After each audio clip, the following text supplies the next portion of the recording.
So you guys, I put a lot of thought in this video and fuck it, we're doing it. In what appears to be a major cover-up by the UFC, Sean Strickland accuses MMA manager Tiki Goshen of misconduct with multiple women, saying, quote, "It's worse than I thought." As he awaits his next UFC booking, Sean Strickland has aimed at Tiki Goshen, who he is accused of predatory behavior with multiple women. Goshen owns Arsenal Sports Agency, which represents top UFC fighters such as Brian Ortega, Dustin Poirier, and Aljamain Sterling. Strickland even insinuates that not only does the UFC brass, its fighters, and MMA media know about Goshen's behavior, they are in fact covering up and hiding information as it relates to the story. What I'm saying, it's not fact. I can't prove it. This is an allegation. It may or may not be true. I will just tell you my story and I will let you decide. So this guy Tiki, he is very connected with the UFC. I mean, he manages everybody from Aljo. He's managed everybody.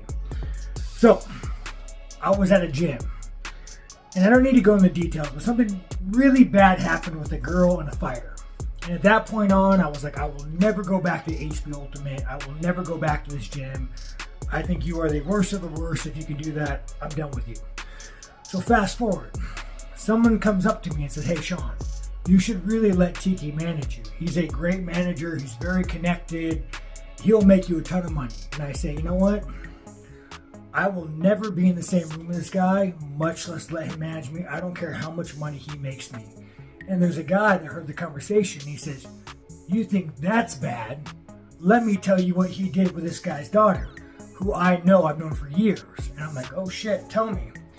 So he tells me, and I go to the guy that says, "Hey, you wanted me to manage this guy. Let me tell you this story." And this guy says, "Fuck, how did you know about that?" Right?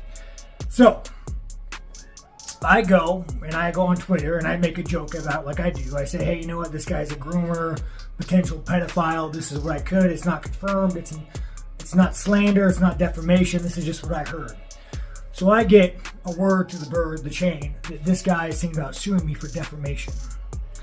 Which I don't know how. I'm not saying you did or didn't. I'm just saying this is what I heard. So I reach out to the father of the girl. The girl is married, great life, has kids. And I say, "Hey, I will pursue this and I will go to court and I will crowdfund this whole thing. But I need to know if you're okay with it. If your daughter's okay with it. Because if you aren't, I'm not going to say one damn word. I'm going to let it die." So he gets back to me, he called his daughter. And his daughter, I guess, was pretty emotional about the whole thing. And she said that we 100% support you. And, you know, he said there are levels to it that she couldn't even talk about because it was that traumatizing to her. So, this is what I know. Do I know if it's true? No. I know that I don't work with this guy. I know that I see this guy everywhere. I see him at events. I see him front row to fights. I see this man shaking hands everywhere. And I know this about him.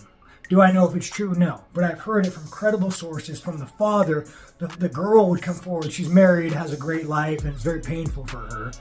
So, it's, you know, it's going to be hard going to court, but she's willing to do it. So, Tiki, what I say to you is, if you want to sue me for slander, defamation, I am not slandering you. I am not making this up. This is what was told to me by the girl's father. If you want to sue me, I will crowdfund this and we will go to court and I will fight you. And to the point of you suing me, trying to keep my mouth shut, to the point of that, I left that post up for about, I don't know, 3-4 hours. And I kept Googling Tiki. I kept Googling his name. When is someone going to write an article about what I said? And nothing. Crickets. I can't sneeze without the MMA press writing an article. And I drop a bomb like that and nobody says anything. That is how deeply this man's connected. That is how deeply you have to shut up and toe the line. But Tiki, I will not. I talked to the girl. I talked to the girl's father. We are willing to go to court. You can sue me. We will crowdfund this whole thing. And I will give every dollar that is not fought in court back to you guys or to the victim. Anyways, that's it. That's all I got to say. Bring it on, Tiki. I'm ready for you. Former UFC bantamweight champion Aljamain Sterling is the first big-name fighter to speak out publicly after his manager Tiki Goshen was accused of the sexual misconduct by Strickland. In a recent tweet, Sterling addressed Strickland's accusations towards his manager, saying, "I'm receiving a lot of messages on social media regarding my management. I can 100% confirm that I learned of the accusations this week. I don't have all the information, but this is not a reflection of me in any form." Earlier this week, fans noticed that a comment that Israel Adesanya made about Francis Ngannou was edited out of the UFC 305 embedded series. It seems that the last stylebender has noticed the company's odd behavior as well. Speaking in a recent interview with ESPN MMA, Adesanya stuck up for the former heavyweight champion. Are you carrying the three kings, not only yourself this week, but also Francis and Kamaru? Francis and Kamaru, 100%. These are guys that we have paved the way for people like Drickus. We've paved the way for a whole continent to be able to dream, to be able to know, man, I can get there. And I've said this before and I'll say it again. Look, it doesn't end with us. It doesn't even end with Drickus. Wait for the next generation of African fighters from South Africa, from Cameroon, from Nigeria, from Sierra Leone, from Ghana. They're going to show up in the next few years, and then you'll see, oh shit, everybody take a back seat. The Africans are here. Have they been in contact, Izzy? Any well wishes from either of them? Of course, definitely. Like, you know, they're my brothers. They always wish me well, and they always support me in what we do, and I always support them as well. And also, you can never erase Francis' history from the UFC. I'll say that. It's part of history. We need to fix this. I don't like that. I don't like the fact we're trying to just cut out a really important part of history. It's silly. It's really silly, but we'll fix that. That's for later on. We'll fix that. Chael Sonnen offers a word of advice and cautions Dricus du Plessis ahead of the UFC 305 title fight with Israel Adesanya, saying he does his finest work when it's personal.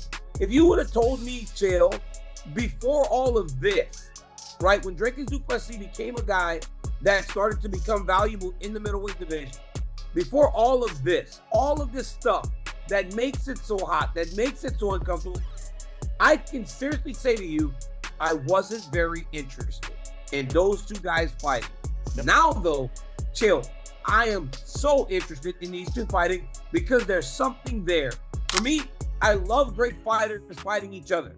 But when there's a little bit extra, that is what draws me in as a fan, as someone that is in the sport. And this one, this weekend, has two of the best middleweights in the world, but they also have that bad blood, and it makes it fun.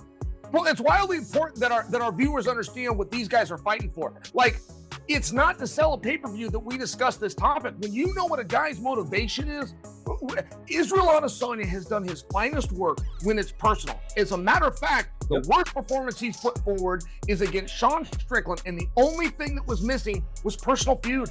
He didn't have a problem with Sean when that fight happened. He wasn't really looking at Sean. Sean was ranked number 6. They hadn't gone at the top 5 for a title contender in a while. It's a last-minute replacement. Izzy was a 6-1 favorite. When that fight was over, Dana wanted to do that rematch. In fact, he offered Izzy an immediate rematch. He said no. He just never had heat with Sean. He tried to get it and he tried to find it. It just wasn't there. When he has something personal, he called out Yoel Romero. You know how crazy that is?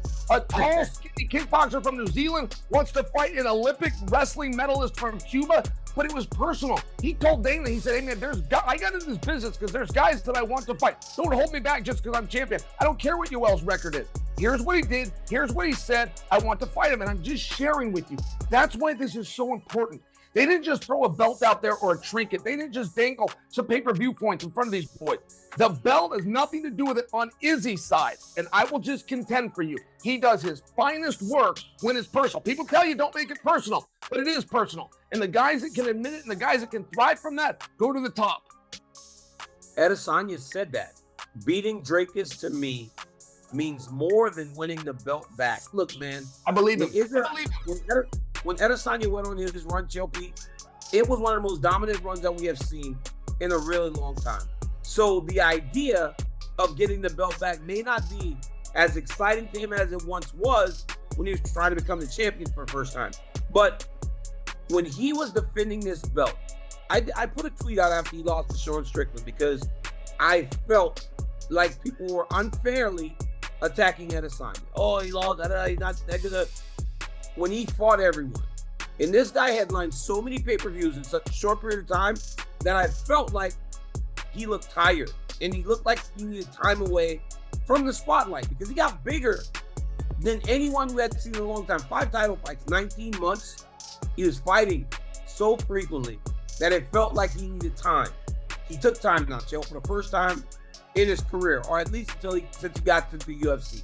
When you look at this time away, do you think that we see a better style bender?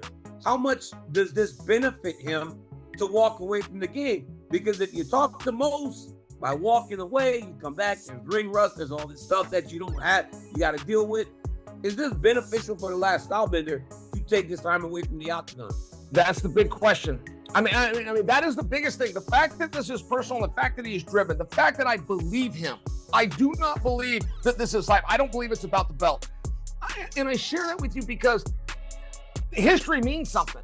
Guys at that age that lose the belt, they don't usually get it back. History says if a younger guy takes the belt right now, if you follow the rankings, you're not going to get that spot back. But there was a little bit more to it the night that Adesanya lost that belt. That wasn't the Izzy that I have ever seen in other competitions. That was an Izzy that knew in the first round this isn't going to be by night, and he grounded out anyway. He stood in there another 20 minutes knowing he was going to relinquish his title. There was a door, and he could have seen it, and no one would have, one of those bad nights, and he didn't take it. And then he did take the time off.